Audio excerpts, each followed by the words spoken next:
Hello, everyone, and welcome to another amazing episode of Finding the Superpowers Within. I am your host, Dr. April J. Lisbon. I am a workplace autism advocate. Today, it is my privilege and my honor to have my special guest, Colin Tralongo. Colin is an amazing college student whose superpower is dyslexia. The first time I had an opportunity to meet Colin, I will tell you he is an amazing thinker. He's an out the box kind of individual who really desires to help other people be successful in the realm of education. So without further ado, ladies and gentlemen, I would like to introduce to you Colin. Hey, Colin, how are you? Good. How are you doing today? I am wonderful, thank you. I am so honored to have you as one of my guests for today's show. So let's I'm go all ahead and get started. Tell my listening audience a little bit about when did you find out that you did have dyslexia?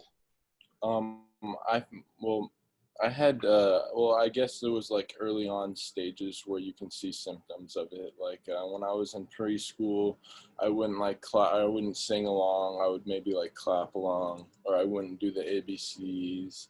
And then another indication is when I was in kindergarten, I had to get held back because I wasn't the best reader. I was below the grade of line to like pass to the next level.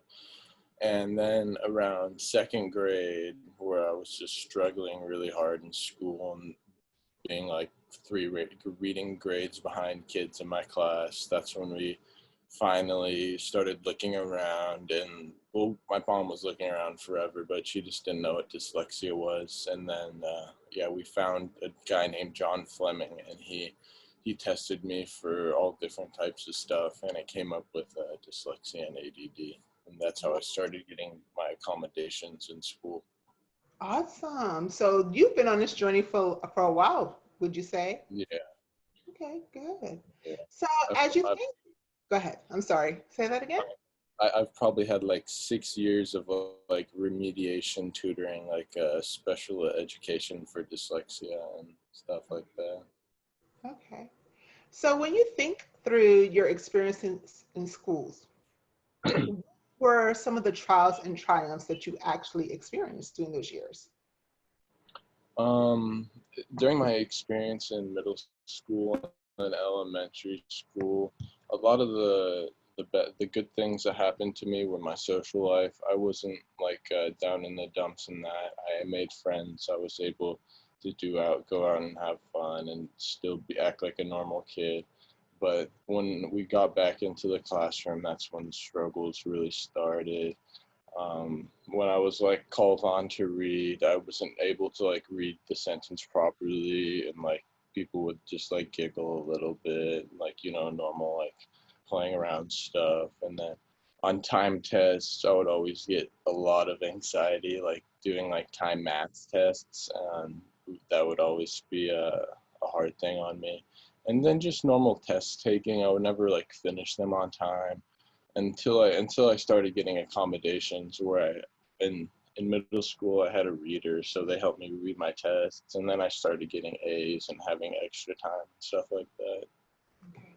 So would you say that your accommodations and the supports and services that you did receive from your individualized education plan or your IEP, as well as the outside resources that your parents were able to provide for you, do you think that helped you to move a little bit further through your journey when it came to reading? That, that's the only way I was able to get through my journey. And I feel for the people that aren't as blessed as me to have parents with some amount of money to put towards my extracurricular tutoring and stuff like that, which is super expensive, and I'm blessed for that. Yes, thank you so much for your honesty and your transparency. So as we think about young Colin, in comparison to college Colin, tell us one or two things that you would tell your younger self about this journey with dyslexia. Well, the first thing I would tell myself is don't let the other kids in your class get to you when you're screwing up in class, or if you're not doing well, or you're slow, or you're behind in reading. Don't let people get to you. And then the second one would just be like, stay patient, even though it feels impossible, and people will say you're slow and dumb, and say that you're not trying, even though you're trying your hardest, just to keep on trying. Oh, that's good, Colin. I think that's some great words of wisdom, because you're right. Sometimes students can be very cruel in school, and sometimes that can make it more challenging for you to actually, want to read or to even participate in a reading group. So I thank you for being honest, because like I said, having worked in education, I've seen where some of our students, it's almost like when people start to tease them in the classroom, they start to shut down, and Yeah. that's something that we don't want to see for anyone, let alone for someone who does have difficulties with reading. So my next question to you is this: what do you want parents and advocates to know about how they can best support someone with dyslexia? For parents, if you have the money, go test your kids immediately when you see any type of symptom of not reading well, or mixing up letters, flipping them upside down, bad handwriting. Just, I think a test is like $1,200, and I know that's really expensive in a lot of people's budgets, and I know a lot of people can't afford that. But if you can, that will help your kid a lot, just because it'll give them the accommodations they need to get through school. And then another thing is, to the parents, when your kid gets bad grades or doesn't do well, don't like tell them they're being slow and they're not trying hard enough. Don't like be negative towards them. Try to uplift them. So if they get a C, that's fine, because they tried their hardest, instead of them having to like die over getting a B, and like having to take 4 Adderalls and like hurt themselves to like get through school. So just for parents, just to be nicer on your kids when it comes to grading and stuff like that. Yeah. And you know what? And I want to interject because, for my son, he is twice exceptional, and dyslexia is his second superpower. And before I knew that he had dyslexia, I thought he was just being lazy. And the reason why I said that is because, since elementary school, he's always had an IEP since he was 3 years old. And so you would think that, even with reading interventions and all of those good things, that if he had dyslexia, that the school would have picked it up. And I'll be honest with you, just like your parents did, I had to go out and have outside testing done by a neuropsychologist. And it was that person who said, no, your son is not being lazy. No, it's not that, he's not trying his hardest, to get the work done. He really does have a developmental disability in reading. And I will tell you, first of all, I cried because I felt like, oh my gosh, you're a school psychologist. You should have been able to pick that up. But then I felt like, I felt empowered to empower my son, because now we both knew when we got the results, that it wasn't for a lack of trying. It was not because he couldn't get the grades. It was because there was an underlying condition that impacted him.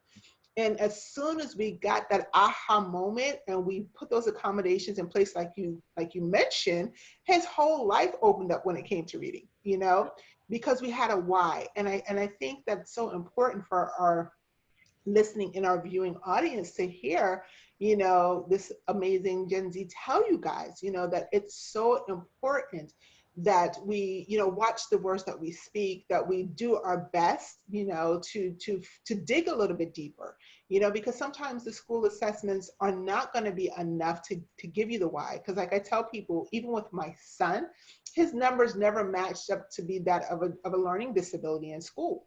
But because I was like, this kid has an IEP and he's still, a sixth grader reading at a fourth grade level, something is wrong, and that just opened up, it helped to bring peace in our home.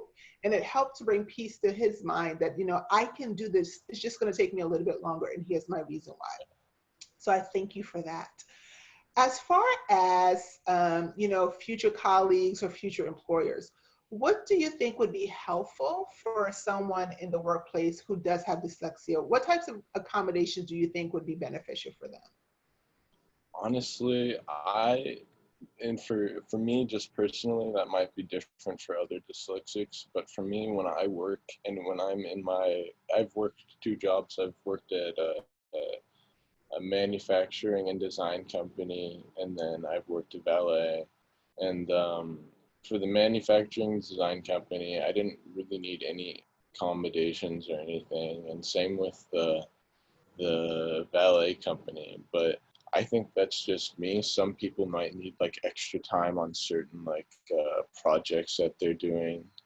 But another thing is mainly just to let the dyslexic in the workplace be a dyslexic and think like a dyslexic, and have it like be open to everybody that they're dyslexic, and like try to get different forms of information from them, because they do think differently and they can bring a lot of different thoughts to a table of people that don't have dyslexia.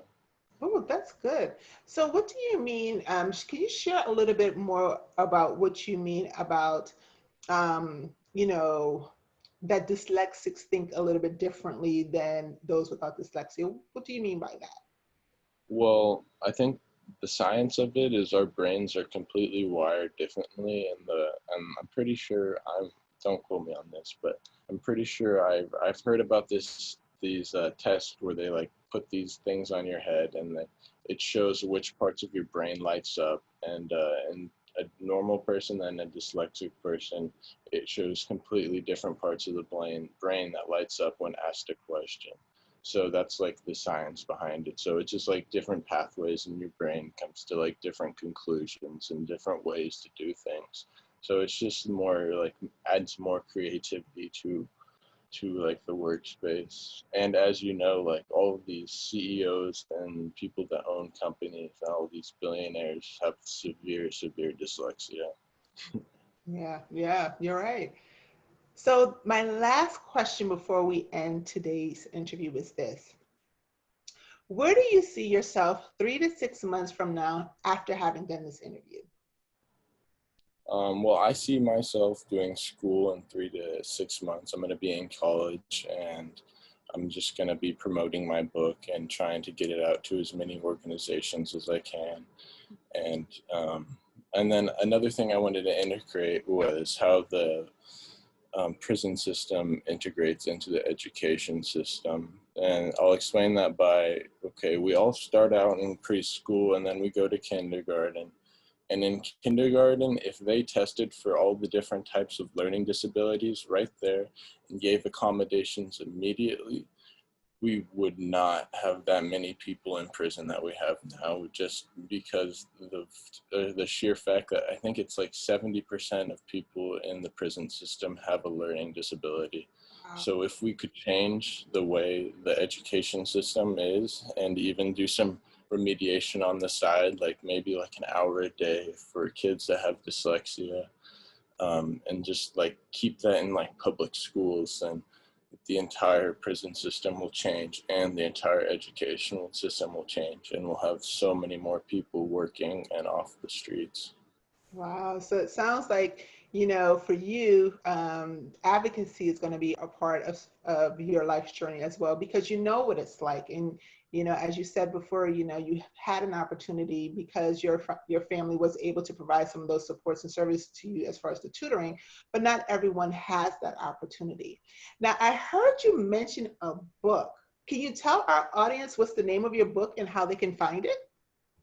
Okay, my book is called I'm Just Different, and all you have to do is search it up on Amazon. And if you have Amazon Prime, you can download it for free and on Kindle. And then if not, it's I think $4.99 for the Kindle version, and then $9.99 for normal version. And the book is just about my experience in elementary school through middle school and high school with dyslexia, and like how it made me feel. I think the book is like really good for kids that have dyslexia if you could read it to them. just because, you know, they probably can't read it themselves.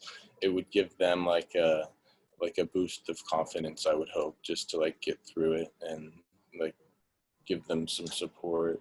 But you can find the book on Amazon. Just look up I'm Just Different. All right. Wonderful. Well, Colin, thank you so much for sharing your story with our listening and our viewing audience. Once again, ladies and gentlemen, my name is Dr. April J. Lisbon, and I am the host of Finding the Superpowers Within.